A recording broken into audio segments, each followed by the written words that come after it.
Hello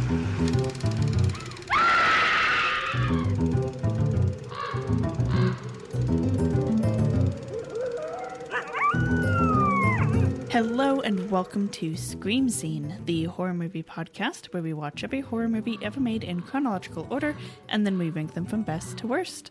My name is Sarah. And I'm Ben. Thank you so much for listening today. Ben, how are you doing? I'm okay. I think I'm getting over something like a cough. I'm feeling better than a couple days ago. Yeah, it's like this lingering cold you've had. Yeah, it's just like a lot of phlegm in my throat and a bad cough and a sore throat. But I think I'm getting better. You, on the other hand, are getting worse. Pretty sure I have strep throat. Okay. Yeah. I had strep throat a lot growing up as a kid, and this feels exactly like that. And I have the telltale spots on the back of your throat and all that jazz. So also, both of us have been testing negative for COVID this entire time. Mm-hmm. So... Yeah. You know, it's whatever. We're tired. Yeah. Not this episode, but the next regular episode, we will be officially homeowners. So that you're very tired because of this. Yeah, it's just like... A lot. There's just a lot. The world is a lot. The world is a lot. The world has been a lot. We've been tired and sick, and the world is a lot, and we've been busy with our jobs, and we've been running behind on everything lately, and it's a lot. And then we're going to be homeowners, and it'll be even more. Even more lot. Yes. But you bring up a good point, and I just want to take a moment to say that we here at Castle Scream Scene are very upset with the Supreme Court of America. Yeah, fuck the Supreme Court. And not only do we believe that people should have bodily autonomy over whether they become pregnant or not and what to do about that pregnancy, but also people have the right to privacy, because that is the underlining thing of Roe v. Wade. Yes. And this opens up a whole can of worms about miscegenation laws and same-sex marriage. Same-sex marriage, sex for the purpose of pleasure. Yeah, just tons of stuff, because very explicitly the Roe v. Wade decision called out that it was like, we should probably strike down all those other due process decisions too. So that's all coming. Thanks to a court which features 3 people put in it by a traitor criminal. Supreme Court's garbage. And if you are currently fighting for abortion rights in the U.S., we support you. We support everyone doing the hard work down there. With that announcement out of the way, another announcement. Thank you, Nick Harold, for suggesting today's movie. What are we watching today, Ben? Today, Sarah, we are watching DØDES TJERN, or The Lake of the Dead, from 1958, directed by Kåre Bergström. And a big thank you to Nick, longtime listener, always sending the good emails. I just hadn't heard of this movie. It had slipped my mind. It's actually not true that I hadn't heard of it. I had forgotten that I had heard of this movie. And it slipped my mind, and it wasn't on the agenda. And Nick actually pointed it out basically just in time.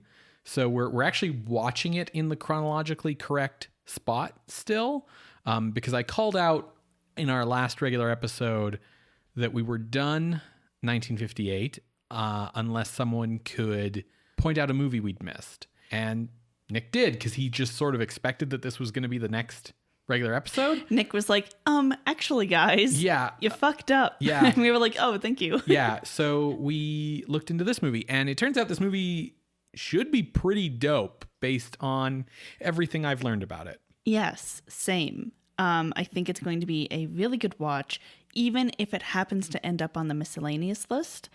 I don't think it's going to. You don't think it's going to? Well, so part of the reason why I'm not sure is because I couldn't find a full synopsis of the novel that it's based on. Which, yeah, good point. It's based on a book. Yeah, so because I don't know what the book is, but everything kind of points to it being like that kind of murder mystery style of a novel, I can't say whether this will or will not for sure be a horror. Yeah, when Nick asked us about it, he supposed that maybe we were skipping it because it's more of a Scooby-Doo mystery story. But he said that like the film is more horror than the book is, and that we should really check it out. But the actual reason was, I just plumb didn't notice it. So thank you again to Nick. And what can you tell me about the novel, Sarah? Well, Ben, strap in. Okay. So the novel was written by Norwegian writer Jarl André Bjerke, who was born in 1918 to some very lovely parents, a stay-at-home mom, and his father was another famous novelist. His name is André Bjerke, and he was a novelist, a playwright, just really into the written language. Got it. Which written language? Yes. So Andre, by the time that he was born, his father had published several novels and essay collections, and language and writing was of particular importance to the household. So this encouraged Andre to write himself, and his debut collection would be a collection of poems in 1940 titled Syngende Jord, translated as Singing Earth, which he published when he was 22. Good for him. Yes. So alongside his, what I'll say, serious writings, like these are the works I'm going to put my name onto, he also used a pen name for more mystery stories. And this pen name is Bernard Bogier. And this first mystery novel that he published under that name and in general was 1941's Nattmenneske, translated as The Night Man. Okay. And in this very first mystery novel, he introduced a character who he would have return time and again in future mystery novels, a psychoanalyst by the name of Kai Bugwe. Now, this character was used to kind of point out that for Bjerke, a psychologist is more likely to be able to solve a crime than a policeman. So in this particular novel, Nattmenneske, he was paired with a police officer named Hammer, and all but one of Bjerke's mystery novels features Kai. Okay. And that includes this novel, DØDES TJERN, which he published in 1942 at 24 years old. Wow. And in this novel, Bugwe, a policeman named Harold Gran's fiancé, the literary critic Gabriel Merck, and author Bernard Bogier. Got it. The writer of the book. Yes. And Borgier's wife go to a cabin in the woods. And they find the Necronomicon. Not quite. It's not quite Evil Dead. So this cabin in the woods is apparently the site where someone that they know committed suicide. This lake as well has kind of a legend or perhaps curse to it of many, many years ago, a man was up there with his family and he went crazy and killed his family and then killed himself. Right. It's The Shining. So their friend who supposedly committed suicide, they find his diary and they see, how he thinks he's going insane. And so it becomes kind of a mystery to solve about what actually happened to their friend, as well as kind of these talking heads between the psychoanalyst, literary critic, and the policeman. I don't know how it resolves, so that's all I know. Got it. Every synopsis I read ended with the line, and the mysteries of the lake proved to influence these characters as well. As if there's like something like an aura around the house or something. Yeah. So it's very like, I don't know how this mystery gets resolved, but those are the people who are going to this cabin. Now, Bjerke continued publishing mystery throughout the 40s. And like I said, all but one feature Bugye. And then 1950 hit. And Bjerke became very focused on producing a magazine called Ura, which translates to The Word. Okay. And at this point, I am going to take a quick transition into asking you, what do you know about the Norwegian language conflict, Ben? Well, all of the Scandinavian countries, which for the purposes of this discussion, we will call Denmark, Norway, and Sweden, have a very heavily intertwined history where I'm going to go out on a limb and say at least one of them has been dominant over the other two at least once over the course of hundreds of years. Yeah. And so because of that, there's been periods where Norway was under Danish rule and Sweden's had their turn at the top and that kind of thing. And so if I'm remembering correctly, the deal was that in the 19th century, Norway was under Danish rule. And so Danish was the official language. And so when the 20th century came about and Norway was independent, it was cool. Well, we all speak Norwegian, but we all speak our own weird at home, don't let the Danes hear you say it version of Norwegian. And we don't have a way of writing Norwegian because we were all taught to write Danish. So what the fuck do we do now? And then people got mad at each other. I mean, that's a pretty good nutshell. Here's a bit of a longer, but still a short version. As you said, Norway was part of the Danish Empire until 1814. And it was at this point when, Norway became independent that Danish was the written language and a Dano-Norwegian hybrid was the spoken language. Got it. Keep in mind, though, that is the case for probably about 1% of the population, the aristocrats. Right, the people who are literate. So as Norway's trying to figure its identity out, and it really wants to do this because it has this relationship with Sweden, and so they're well, we don't want to become Swiss. Right, so we really got to figure out what makes us Norwegian. Yeah. In the early 1840s, people started paying attention to rural areas and folk speech, how the common people spoke. Yeah, okay. This makes sense as an academic movement. You're trying to find the true Norway, so you go to the Volk. Yeah. Exactly. Yeah. But across Norway, everyone has their own dialects, their own accent, idiosyncrasies to their language, different names. Nothing is standardized. And funny enough, a lot of that stuff isn't easily translatable across each other. So a lot of people can't understand what Joe down the street is saying. Huh. Okay. Yeah, I can see that. It's always worth reminding people that the official versions of languages often, either come about through weird consensus over time, like English, or they're regulated to some extent, like Italian or French. But regardless, generally a dialect gets picked and wins. Yeah. For Italian, that's the Florence dialect, and for French, it's the Parisian dialect, etc. So it's called the Norwegian language conflict, which I think is a strange title for this because it's everyone just disagreeing about which dialect to use, all along the spectrum of, are we going to be more Danish or more colloquial? And Danish being formal. Yeah, yeah. Which if you know the history of Romance languages, is very much the how much Latin should be in our language kind of discussion.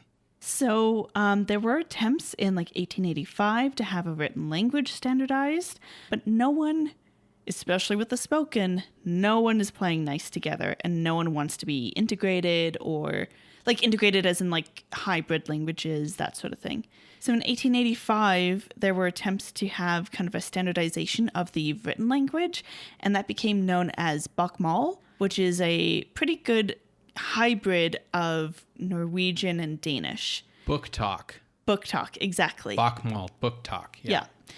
But especially when it comes to spoken language, but even still in the written language, no one is really happy with this decision. No one's wanting to play nicely together. So there was this unofficial movement called Riksmål, which is nation language is kind of how that translates to. That the word that kept coming up is that Riksmål is more conservative than Bokmål, which is a fancy way of saying we want it to be more formal and Danish. Maybe not necessarily Danish, but like formal because we want it to be tied to the elites. Sure. Yeah. Okay. Within the Riksmål movement, you have even a spectrum within where one is more conservative of, formal language, and the other is called radical, which would be to reflect the common people. So even within this one movement, everyone's pretty upset with each other. Now, these conversations are happening all throughout, right up until like 1930s, and they're still trying to figure this out. But then World War II. So this conversation got put on hold. Post-World War... This conversation where no one could understand each other. Yes. Mm-hmm. Well, yes, and no one could agree with each other. Post-World War II, so Norway was taken over by the Nazis and then also the Russians, to simplify that whole thing. Sure. And so post-World War II, it became even more important to people to figure out what makes us Norwegian. I feel like what makes us Norwegian, like the answer to that question is probably similar to like the what does it mean to be Canadian? Where like we're not American. And for the Norwegians, it's like we're not Swedish. Or Danish. Yeah. Yeah, having a cultural identity and language is like kind of key to figuring out that identity. And so the government was like, cool, then we are merging the formal and colloquial dialects into this new thing. And no one liked it. Of course. André Bjerke, for his part, was involved in the Riksmål movement and particularly the conservative, traditional, standard Norwegian type of movement. And in 1950, as part of the Riksmål Society, he published a quarterly magazine called Ora, whose subtitle was Journal of Free Language Development. Got it. So we want to be free to develop our own language. This traditional version. Right, Riksmål, yeah. And so I could find no real confirmation about this, but I think it's a pretty easy leap to guess that DØDES TJERN, the Lake of the Dead, was published in Riksmål. So I bring all of this up because from what I can tell about the book, there is a interesting dichotomy between urban and rural, and like elites and common people, and that kind of divide being underlined with these elites coming to a country cabin where there's this haunting and something supernatural unexplained. Yeah, this is one of those things that like, unless the subtitler figures out a way to do it, it's just not going to come across when you're a foreigner watching a movie, because you're just going to hear them talk and it's just Norwegian. Like, yeah. Like there's no, like I couldn't find anyone saying like what type of Norwegian this was. Chinese is like a similar thing. You're lucky someone will be specific, like, oh, this is Mandarin versus this is Cantonese. You usually find that if there's two different language tracks on a Chinese DVD, but like if it's a movie that just is like English or Chinese, they'll just call it Chinese, and you're like, but which Chinese? Yeah, or you see it with Indian, for example, and there are like a ton of languages in India. Yeah, absolutely.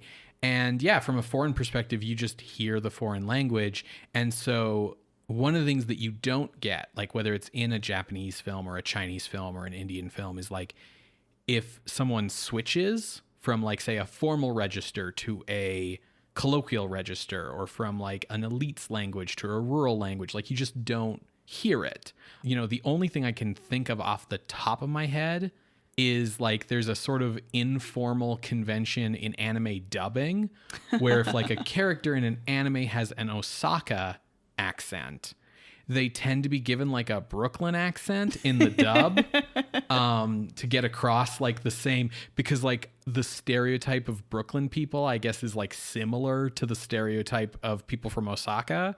But yeah, like it's really hard to get stuff like that across, especially in subtitles.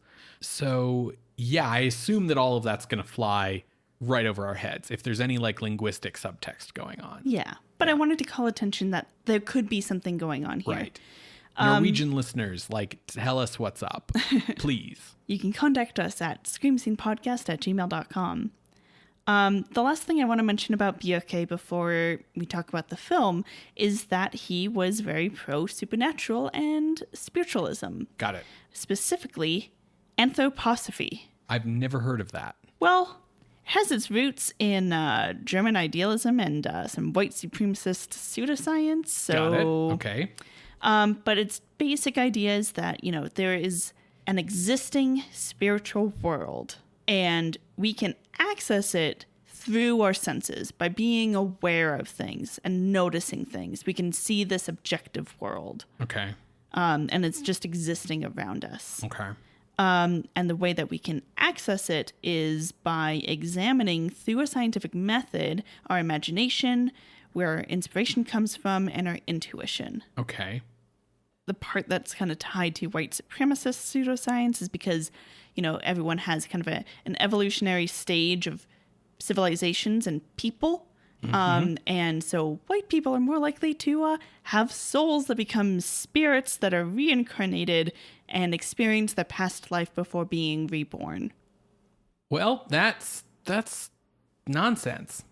I mean, like, all of that's nonsense, but like the last part especially is nonsense. Like, I can kind of follow you on the like, oh yeah, like your gut instincts or like the like flashes of inspiration that you get or like your dreams. Like, where do you think those come from? Well, they actually come from spirits. I can like follow that. I don't believe in that, but I can follow that. But then the idea that like, and white people have more spirit than anyone else because reasons. Because we are quote unquote civilized is kind of the idea. Yeah, I just don't see...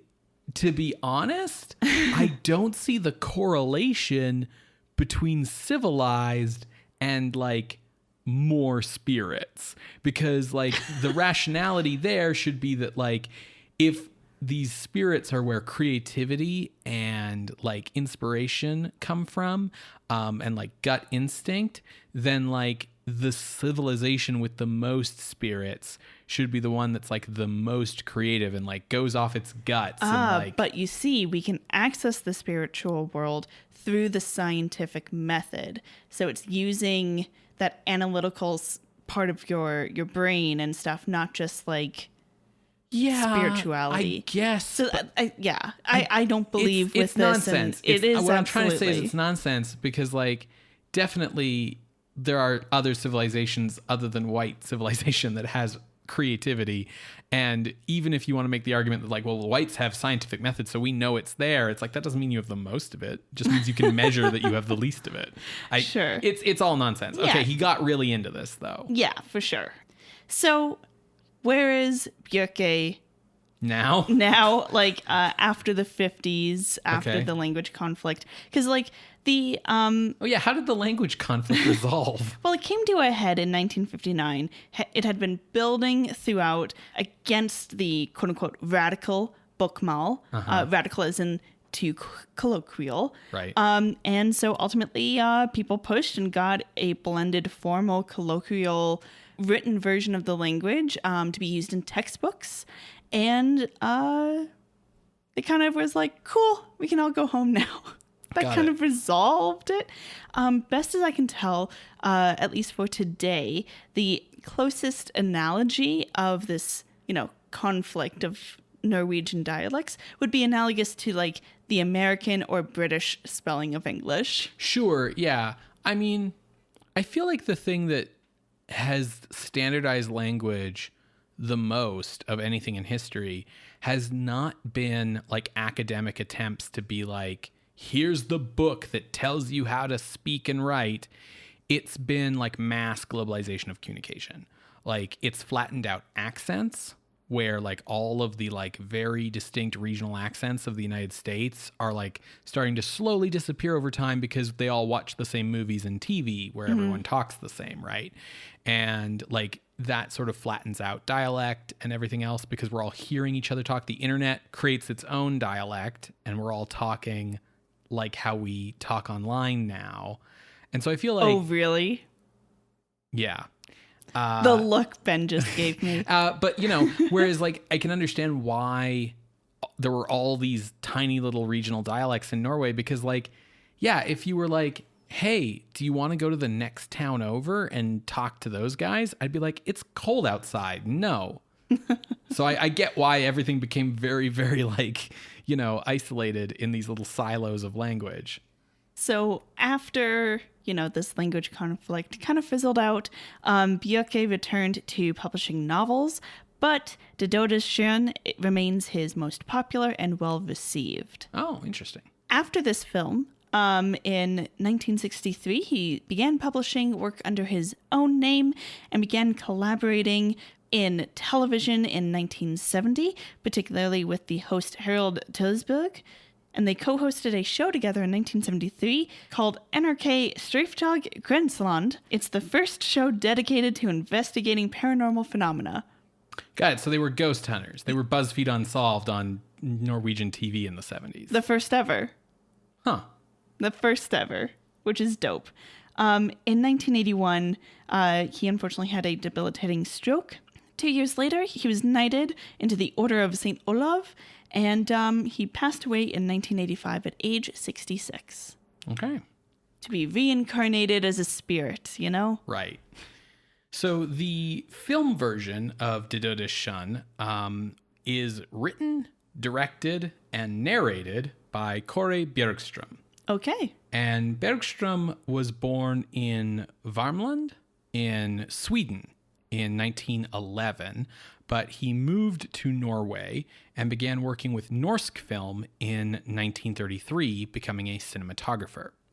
As you might expect, Norsk Film was the government-funded film production company in Norway from 1932 to 2001, when it was disestablished. What happened in 2001? I would presume that probably a party of government that didn't think that the government should be spending money on the arts came to power and defunded it. Okay. During that period, from 1932 to 2001, it was responsible for 25% of all Norwegian films produced. Wow. Yeah.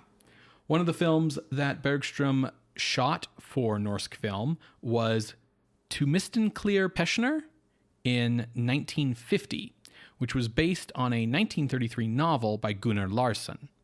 The novel itself was loosely based on a real incident in 1926 involving two sheriffs who were murdered by two bank robbers and the resulting manhunt for them. During the making of the movie, one of the two criminals sued to have filming halted on the basis of violation of privacy. Oh my God. The case went to the Supreme Court of Norway, which ruled in the criminal's favor and banned the film from being publicly shown, which resulted in a huge financial loss to Norsk Film.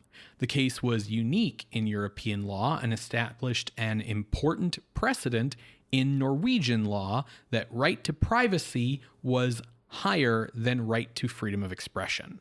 Yeah. The film did not become available for Cinematheque screenings until 1998 and was not publicly released until 2007 after all the people involved in the story had died. Do you know what the reception was like? I just know that it's like infamous for being this like court case. Cool. I don't actually know if it's a good movie or not. Sure. But Bergström's first film as a director was André Noshel, a romantic drama. And DØDES TJERN would be his fourth feature film. Okay. So, confusingly, André Bjerke appears in the movie, like he acts in the movie. Oh. He's in the cast, but he does not play the character of Bernard Borge, which is, as you pointed out, his pen name and author insert character. So, he is a character in the movie, but he does not play himself. Instead, Bjerke plays the character of Gabriel Mørk, the literary critic. So he gets to like yell at himself as the critic. And the role of Børge is played by actor Henki Kolstad, who was born in 1915, passed away in 2008, and was considered a national treasure as an actor, and was like knighted to that Order of St. Olaf and all that kind of stuff. Wow. Major big deal actor. The role of Bjerke's wife, Sonja, is played by actress Bjørg Eng. Meanwhile, the actress playing the character of Lian Warner is Henny Moan, who would go on to marry André Bjerke. I did know that. I was going to bring it up now, but you got me. Yeah, so like Bjerke is a character in the movie. His wife is a character in the movie. Neither of them are playing themselves. They are both in the movie playing other characters. So that's not confusing at all. Well, to be fair, they got married after the movie, you know? True. Henny Moan was born in Finnmark in 1936. Finnmark is the most northernly part of Norway, I think. Okay. So it's North Norway, and she left there at age 17, where she worked at a gas station without telling anyone.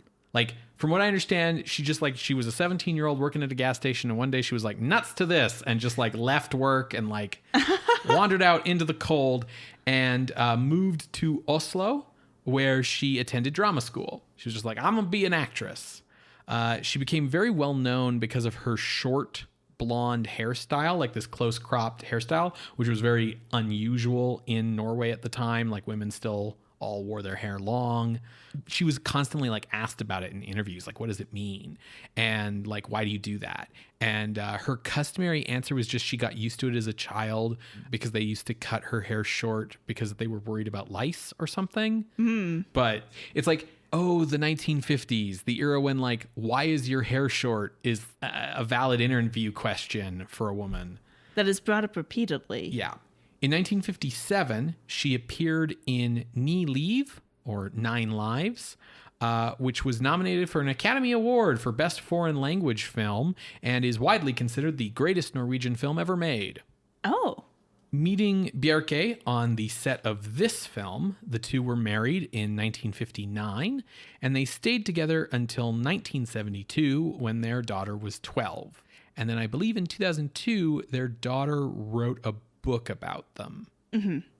Moan continued acting until her retirement in 2007, and today she is 86 years old. Oh, she's still living. Yes. So upon this film's release on December 17th, 1958, it received rave reviews from critics. It was also a huge hit at the box office and was a major milestone for domestic cinema in Norway because, like a lot of, small national cinemas in Europe, the theaters were usually like dominated by foreign product, right? Like Hollywood or whatever. And this was like a huge domestic hit.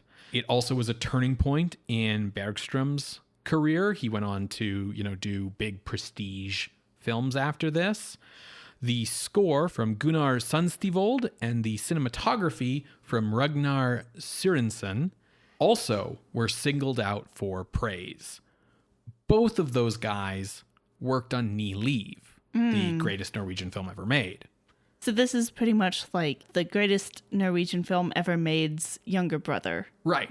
Younger horror brother. And so today, DØDES TJERN is considered one of the greatest Norwegian movies of all time. I think in a poll of film critics, where Ni Liv ranked first, it ranked fourth. Oh, wow. It is currently available to stream on Tubi with ads. Or if you don't want ads, it's available to stream in HD on Shudder. And you can get it as a restored Blu-ray in Severin Films' All the Haunts Be Ours, a compendium of folk horror Blu-ray collection. You remember when that came out a little while ago? It was a huge deal. No, I don't remember, but it sounds dope. Oh, yeah. All the Haunts Be Ours is like a $200 Blu-ray box set of folk horror from around the world. There's Russian films and Czech films and Canadian films and US films and British films. And there's a 4-hour documentary about the genre of folk horror on disc 1 that was a very famous big deal documentary. And it's the lead feature in the set. Yeah. Oh, wow. Yeah, it was a big deal. I don't know. Benito and I talked about it all the time. Yeah, it sounds right up Benito's alley. But yeah, so this is why I say I forgot I had heard about this movie, because this movie's in the set and I knew about the set, but forgot about this movie. So yeah, this movie's kind of a big deal. Cool. Well, I am super stoked. If you would like to watch along Creatures of the Night, you can head on over to Tubi or find a copy another way. You're going to hear a brief musical interlude, and when we come back, we will discuss DØDES TJERN from 1958, directed by Kåre Bergstrøm. See you on the other side, everybody.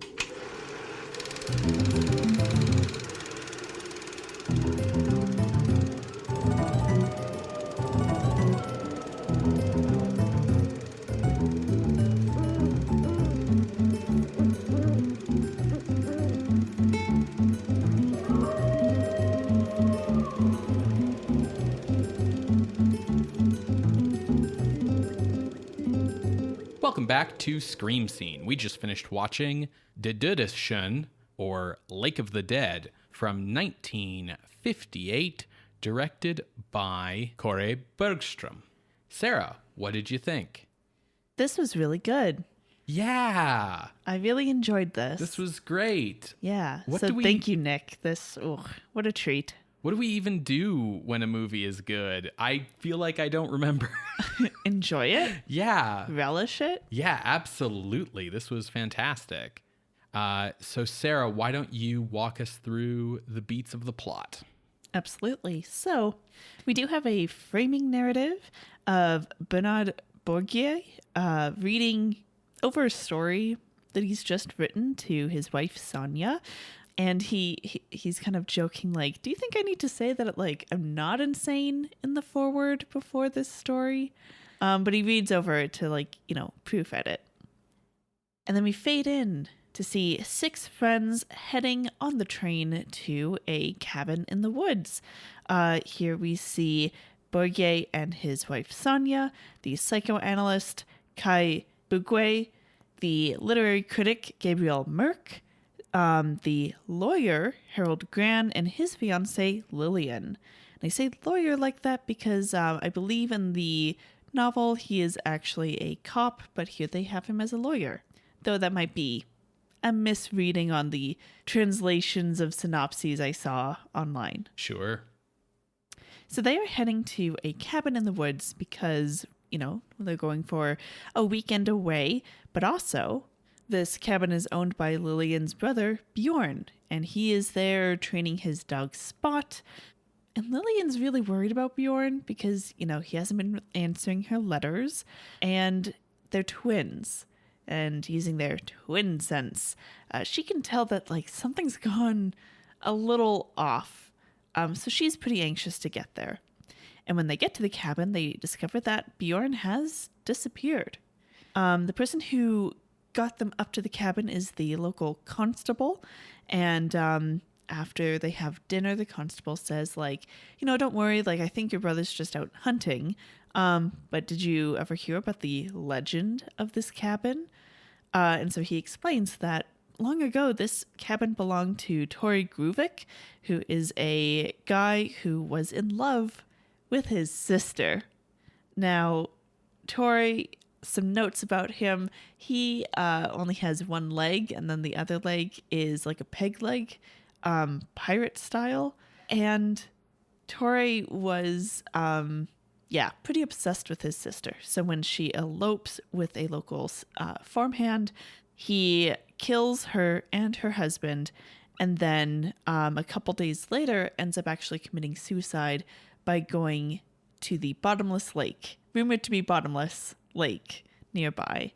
I think he dumped their bodies in the lake too, right? Yes. Yeah.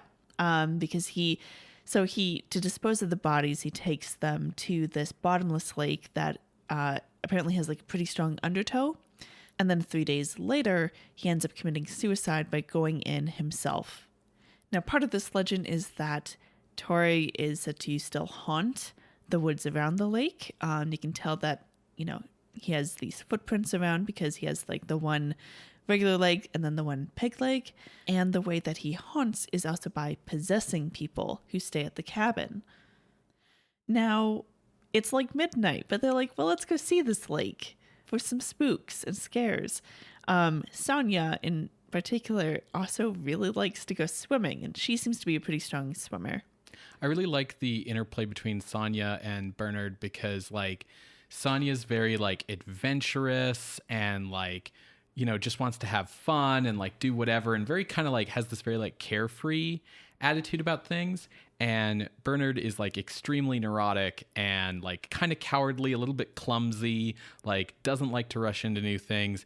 And he's the writer, and she's like clearly the writer's long-suffering wife without whom he could never get anything done.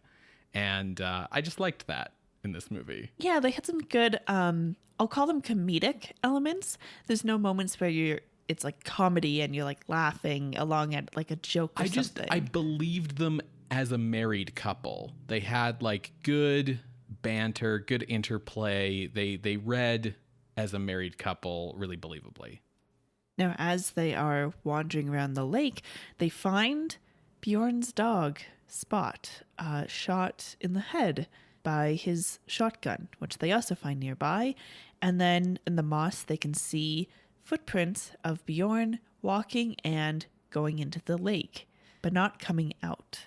And so they're really worried. The constable is like, okay, well, in the morning, we'll search the bottom of the lake to try to find his body. So he's presumed dead.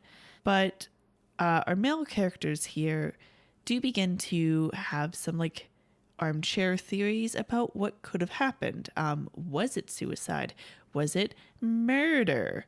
Which is actually Harold's theory. That discussion of theories gets further involved when Bugwe discovers Bjorn's diary in the cabin, and it kind of describes Bjorn going mad and believing that he's being possessed by Tore and having the lake call to him.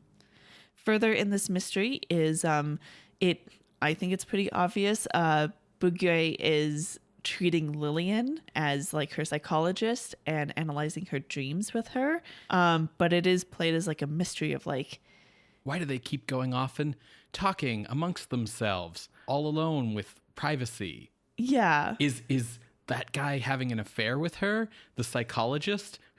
You're totally right. It's very clear. It's really obvious that she's his patient. And I think like our narrator Bernard here is just like meant to be a little bit dense. Absolutely dense. As I mentioned, Harold Gran believes that it's murder. And one night he kind of like sneaks out of the house and goes to investigate near the lake. Bugwe and... Let's say Kai and Bernard, because their last names are like a little bit hard to discern, right? It's Berge and Bugwe.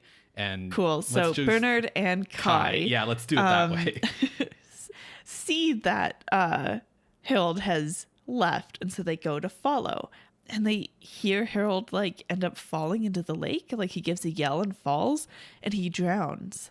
So okay, we have another murder. By the way, they did look at the bottom of the lake. They could not find Bjorn's body. Yeah, which apparently is like normal. Like that's why they think the lake is bottomless, is because like, or that's why it's said in the legend the lake is bottomless, because people drown in the lake, but their bodies are never found. Mm-hmm. They find Harold's body because it's like right there. Yeah, and it's established he can't swim. That's right. But afterwards, Kai has a plan. But crucially, he does not tell the plan to Bernard.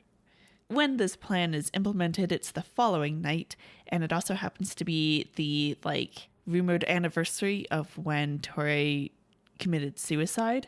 So they go out to the lake, and Bernard is with Kai, and Kai's like, hey, be quiet, just watch, just let things play, I have a plan. And they see Lillian in her universal standard white gown in a hypnotic trance, as has been kind of her way throughout this whole movie, walking and going into the lake. Yeah, there was an earlier incident where she like sleptwalked and almost went into the lake, and Bernard saved her. So it's been established that like her dreams have been calling her to dive into the lake. After Lillian goes into the water, Bjorn appears, looking really like he has not slept for at least a week. Like he is looking really rough. So Kai and Bernard chase him, but they can't catch up with him, and Bjorn goes into the water and drowns himself. So they head back to the cabin, and Bernard's like, what is going on? Like, is Lillian okay? Like, what is happening? And once they get to the cabin, he realizes Lillian's actually been asleep this whole time. It was Sonia who went into the lake pretending to be Lillian. She's fine. She's here drying off. And Kai explains that in a way, Bjorn was possessed by Tori in the sense that he too himself was in love with Lillian and identified so clearly with Tori that he was like, okay, I'm going to, using my twin telepathic link, call Lillian here, have her bring Harold, kill Harold, and, possibly end up killing Lillian and then kill myself. Part of why Kai was able to put all this together is because Lillian's dreams and hypnosis sessions, he was able to access both her and Bjorn's dreams because of this twin telepathic link.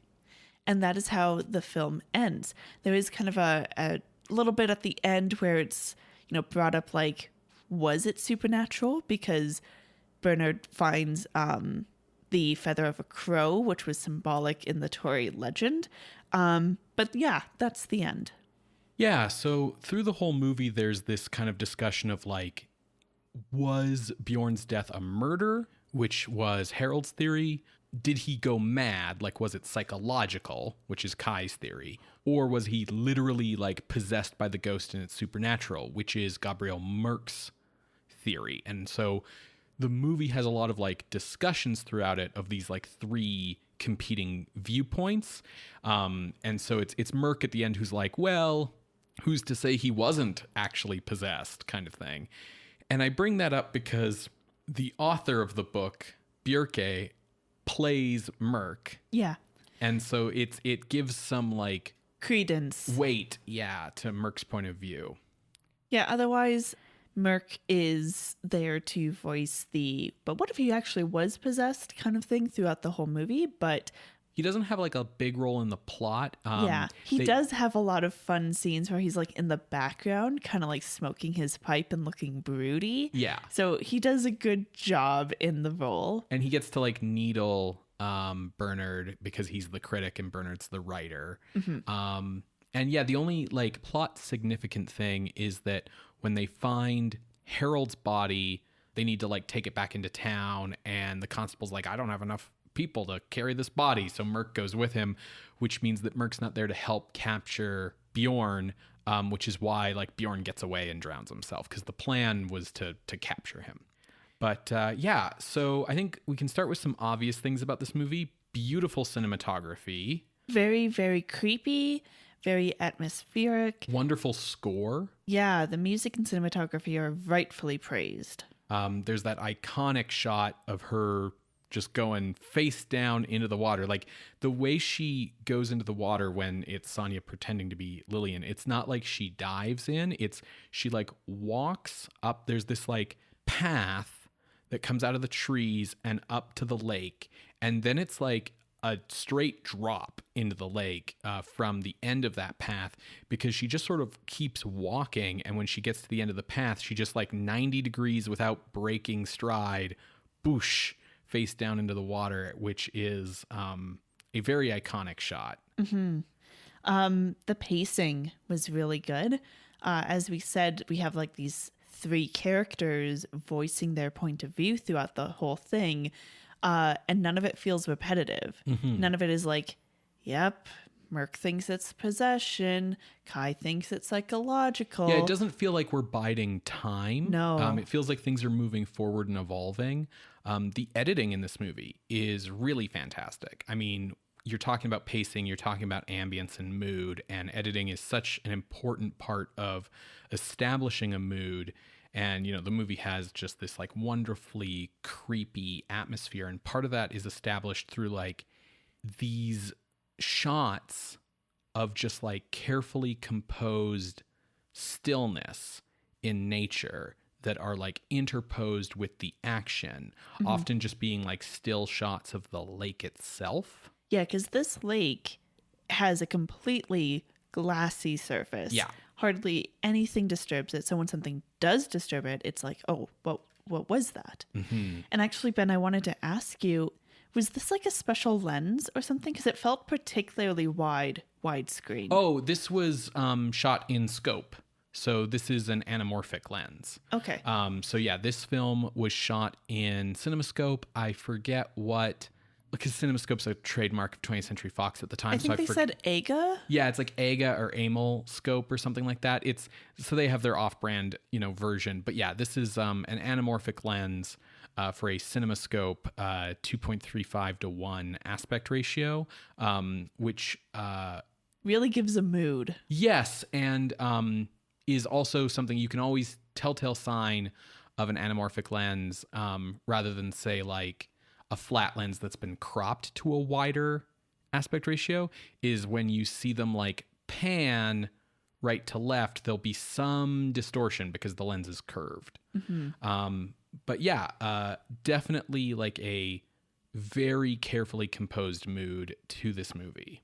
I do wonder how hard it was to find a lake where there's a strip of land that you can just like emerge out of the trees in this perfect framing and then just drop into the water where it's not like a gradual decline. And I actually wonder if they did anything to kind of like move the earth around to create that condition. Well, it doesn't look like they did. No. So they might have just like moved the debris around, Yeah, it's just like that's very good location scouting. And all of this is on location, which really enhances all of the movie. Yeah, it does mean that like they kind of are very clearly shooting in broad daylight and having to be like, wow, the moon is full and bright tonight. That was some like the way that they talked about that though felt very tongue in cheek. Like they were like kind of over lampshading to kind of make it a joke. Yeah, because we're still in a period where if you're out in the middle of nowhere on location, like you can't really shoot at night.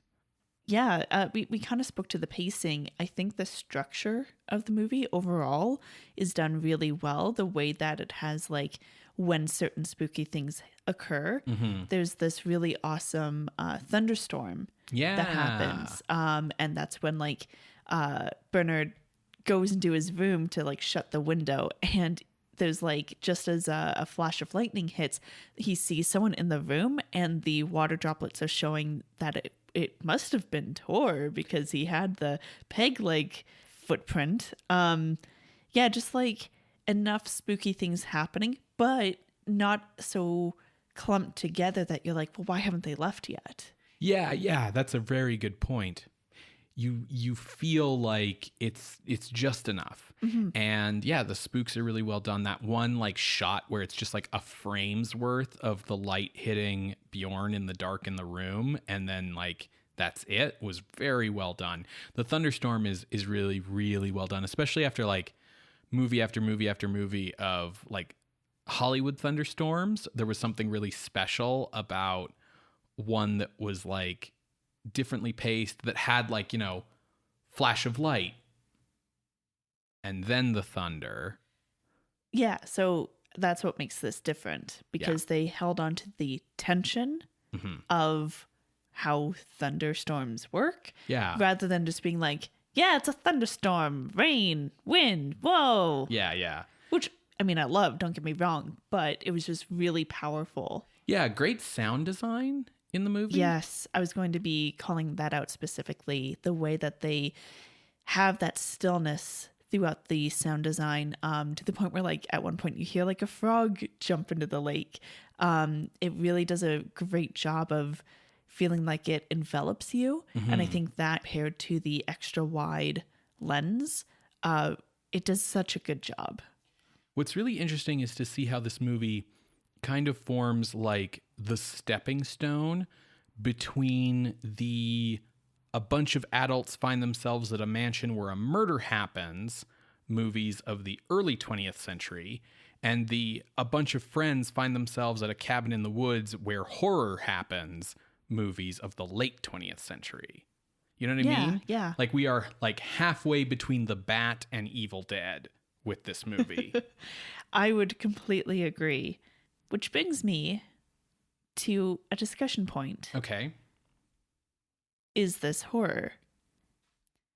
So this is clearly a psychological movie, Yes. obviously, but I wouldn't say it's a psychological thriller. Oh, I would. Like, I would say this is a textbook psychological thriller.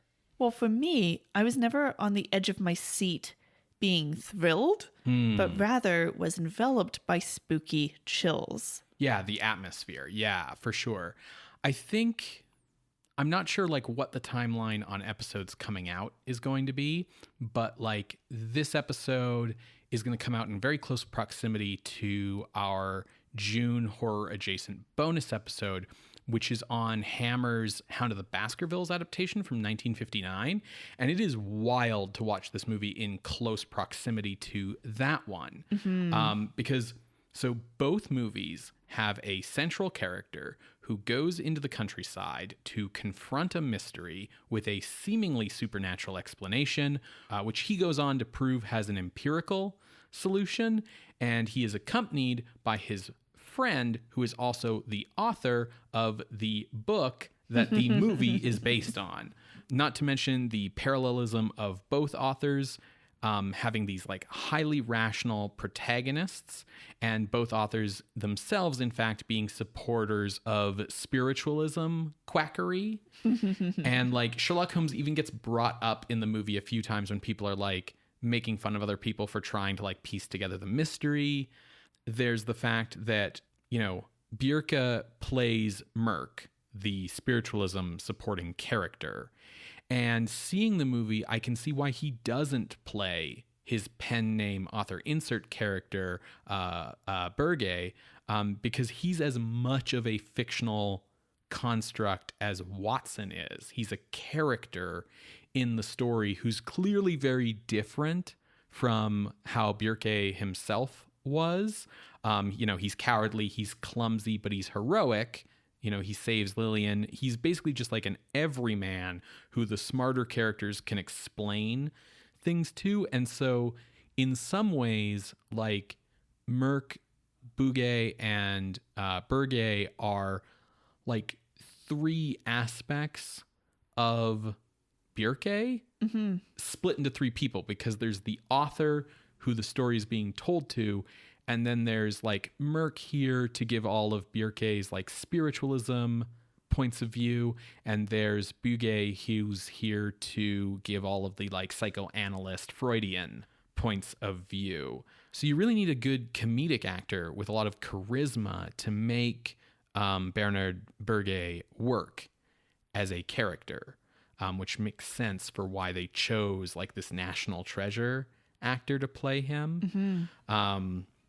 Yeah, he does a great job, especially that charisma. So you don't feel like you're getting tired of him or anything. Yeah, and his like clumsy, cowardly shtick, which could be tiresome in a less charismatic actor. And, you know, when we talked before the break about how Bjerke's spiritualism was sort of about like spirits in the world provide you like inspiration for what you do, and they're your muses, and they give you like your gut instincts. It sort of like gets to the point where, you know, Kai is saying, oh, Bjorn was inspired by Grovik's story to the point where he identified as Grovik. And Merc is saying, well, no, he was possessed by Grovik's spirit. And once you kind of know a bit more about Bjerke's like beliefs on spirits, it sort of gets to the point where you're like, well, how are these two things actually different, right? They're not different in a practical matter.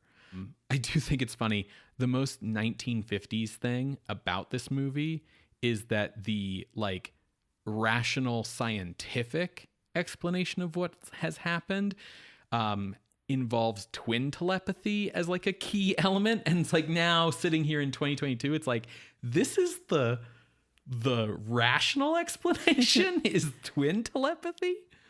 Well, I mean, like it's a common old wives' tale, you know? It's a common trope. And the reason I say it's super 1950s is because I think the 50s was like sort of one of the peaks in people like really wanting to believe that ESP was like a real scientific thing rather than like a supernatural thing. Yeah.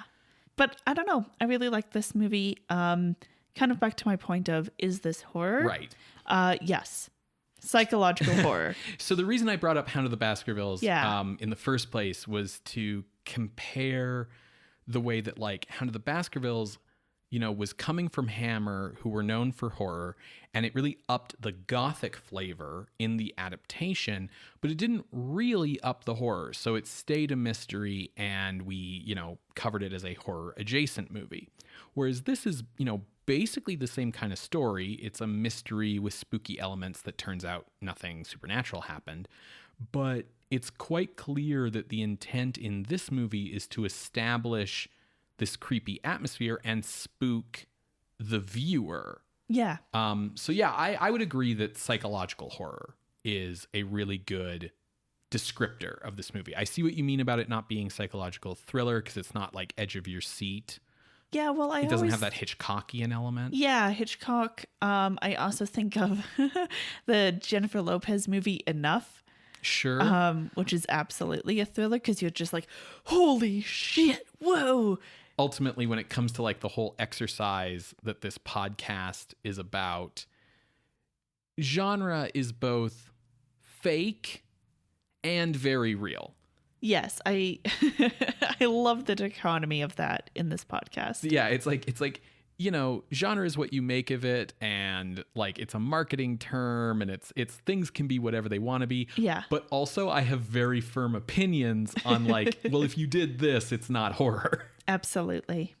I think the other thing that's really supporting the conclusion of this movie as horror is like the way that the Legend of Grovik lends the movie some folk horror qualities. Yeah, that's true. It was interesting how you described that this is included in like that folk horror collection and stuff.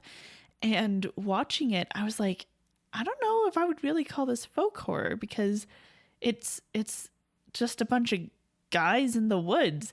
But then you bring in Torre and it's absolutely folk horror. And that's actually one point I didn't mention. They do some really cool special effects. Oh yeah, the scene. So anytime that they're like reading a diary or someone's telling a story, we get like flashbacks within flashbacks. And yeah, when the psychologist is like reading out Bjorn's diary of like he thought that he was possessed by Torre, like we see the ghost rise up from the lake. And it's the double exposure for the ghost is so well done because like he'll be behind some trees and he'll be see-through, but he'll clearly be behind the solid trees and he'll like reach around the trees. Like they manage three-dimensionalism with the double exposure, which is extremely hard to do. And I don't think we've seen it done that well since like, I don't know, Phantom Carriage. I think so. Yeah. And then there's also a stop motion crow. Which is like less than 5 minutes on screen, maybe like 1 to 2 minutes on screen. And it's done pretty well. Yeah, it's really done well. I think if you were someone who hadn't seen a lot of stop motion in your life, you might not realize it's stop motion. Yeah. You might think it's a real crow. But I think if you've seen a lot of stop motion, you'll have the eye to know it's stop motion. The other thing that's folk horror about this is just sort of the general element of like a group of highly educated city folk. Because that's the thing about all the people who come out. We have like an author, a psychoanalyst, a lawyer, a literary critic. Like all of these people are highly educated. And so all these highly educated city folk come out into the woods in the countryside in a rural environment and confront something they don't understand. And I think that's very folk horror as well. Yeah, and then in the context of the Riksmål and Bookmål and all of that discussion, I think there's probably something going on here, especially because they kept referencing literature and like famous Norwegian people like Henrik Ibsen, as well as like non-Norwegian people, like more English sounding names. And I wish I had the understanding of those pieces of literature to be able to be like, oh, they're mentioning there's like a title of a book called Inferno, but it's not Dante. Yeah, that's the thing. I know Dante's Inferno, but this was like Strindberg or something like that. Yeah. And so yeah, if you listener know like stuff about Strindberg or Schindberg or something like that his Inferno, like tell us about it because it clearly forms some sort of key subtext here. Yeah. I also wanted to mention with regards to, you know, we have this idea that if there's a supernatural explanation for the story, then Grovik is kind of the villain. And if there's a psychological explanation for the story, then like Bjorn is our villain. But in terms of how the movie is shot, like the cinematography and the editing, the overall sense that you kind of get watching the movie is that it's the lake that's evil. Yeah, well, yes, it's evil, but it's not like it has agency. No. It's just like the aura of it infects people. Yeah, because, you know, even if we accept that like Bjorn was either mad or possessed, and therefore like the curse isn't like a thing, the lake isn't evil, that doesn't explain that when Bernard is by the lake one day, like gathering water, he's standing near it and he gets transfixed on it. And we see this like whirlpool in his mind drawing him closer to the lake. Well, that's a visual representation of the Tori legend, like how they describe like what happened to Tori. Because that's the thing, Tori was a real dude. He actually was there. It wasn't just like, oh yeah, a friend of mine. Yeah. And he describes having dreams where the lake is calling him and pulling him under in these dreams. Mm-hmm. So yeah, I think you're totally on the money there. Was there anything that you didn't particularly like? So the female characters are unfortunately props, basically. I did like that Sonia gets to do something, but otherwise she's kind of just there to make the food and be a soundboard for Bernard. Lillian is there to be concerned and in danger, and we don't really hear from them. It's all the men talking about what they think the theory of the story is. Yeah, I would absolutely agree. My only major problem with the movie is how sidelined Lillian is. I mean, it would be nice if Sonia had like more presence too, but like this should really be Lillian's story. Absolutely. Like she's the focal point character that everything else and every other character is revolving around, but we don't really get her POV.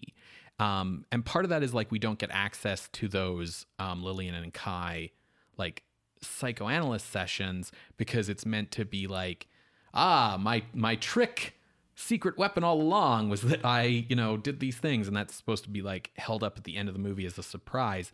But I think like once again, in one of these cases where there's maybe some discussion to be had about is it horror or not, the horror would be stronger if you centered the woman.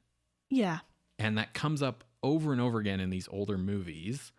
As it stands, I don't really hold it against the movie too bad how Lillian is sidelined until the final scene. Mm-hmm. Because this woman has lost her brother and her fiance in like a 3-day stretch of time, all while going through this tremendously psychologically traumatizing experience of her possibly possessed twin brother using his telepathy to make her dreams make her want to kill herself. But the film gives us like no real hint of the effect this has on her, how she's doing, what she thinks of this, or even like what will become of her after this. And what I found particularly frustrating is that we see what we think is her sink into the depths in like a really haunting shot. We see her like white form fade into the blackness of the lake from overhead. And then we get like told that, oh, actually she's fine. Like she's just in the other room sleeping, but we don't get the catharsis of actually seeing her ever again in the movie. And I think that is the movie's biggest mistake, that we don't get to like see like, here she is safe and sound. Yeah, I completely agree. I don't know if that's just the fact that this is a movie from 1958. I don't know if it's the fact that the novel itself is from 1940-ish. 42. I think it is a real shame. But at least in this case, it would enhance the horror, but it's not like the horror isn't there. Right. Yeah. Yeah, I agree with you. I think I think the thing is that like they wanted to go out on this kind of like jokey moment of like, well, the supernatural doesn't really exist, or does it? And so that didn't really give them space to check in with Lillian, unfortunately. Yeah. Well, let's move on to ranking. Okay, Sarah, so I'm going to warn you, I'm looking a bit high. Okay. How high? Top 10 high? Okay. I would disagree with that. Okay. When I was looking at a range, I was really, for whatever reason, thinking a lot about Phantom Carriage. Not for whatever reason. We called out why you would think of Phantom Carriage. Sure. And Phantom Carriage sits at number 9 on the list currently. And I actually thought this might be a little bit better than Phantom Carriage because like it really held my like attention and focus. Phantom Carriage is great, but it also is like, it's exhausting. Mm-hmm. It is an exhausting time. And I enjoyed this a lot more. So I thought this might be better than Phantom Carriage. In fact, I looked at number 10 and I thought, yeah, I think this is definitely better than Island of Lost Souls, which is great, but a little clunky at times. Looking up from Phantom Carriage, you know, the atmosphere in this movie puts it on par with stuff like I Walked with a Zombie and The Old Dark House. The kind of like interplay between horror and non-horror elements reminds me of Spiral Staircase. Whether you like it better or worse than Horror of Dracula sort of depends on whether you like your horror loud or quiet. Mm-hmm. But I don't think it's better than The Fly. I don't think it hits those kinds of heights of like body horror and stuff. So my range was the bottom half of the top 10, from 5 to 10. Where were you looking? So I really liked the atmosphere of this movie. And it really reminded me of a movie from 1932, Vampire. Oh, yeah. Also very atmospheric. Yeah, and that movie is really, really creepy. It really feels like a nightmarish world. The Lake of the Dead, it has that nightmarish feeling to it when you're seeing things from Bjorn's point of view.